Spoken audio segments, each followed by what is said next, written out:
Elon Musk का Italy की माओ से मुतालबा, बच्चे पैदा करें वरना नस्ल खत्म हो जाएगी। एलन मस्क ने इतालवी वज़ीर-ए-आज़म जॉर्जिया मेलोनी की ब्रदर्स ऑफ इटली पार्टी की जानिब से मुनक़िद करदा एक तकरीब से खिताब करते हुए कहा कि इटली की कम शरह पैदाइश सरमाकारों को रोक सकती है। एलन मस्क ने कहा कि असल आबादी वो होती है जो मकामी हो, नकल मकानी करके इटली में आबाद होने वाले वारिस नहीं। इतालियों को अपनी नस्ल बचाने के लिए ज्यादा बच्चे पैदा करने होंगे। उन्होंने इटली की माओ को खबरदार किया कि अगर उन्होंने ज्यादा से ज्यादा बच्चे पैदा नहीं किए तो उनकी अपनी नस्ल मिट जाएगी और असल इतालवी ढूंढने से भी नहीं मिलेंगे।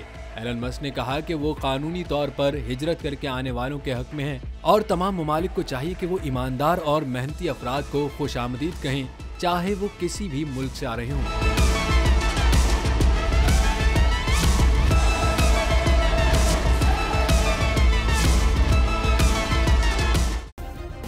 सब्सक्राइब करें और बेल दबाएं ताकि कोई खबर रह न जाए।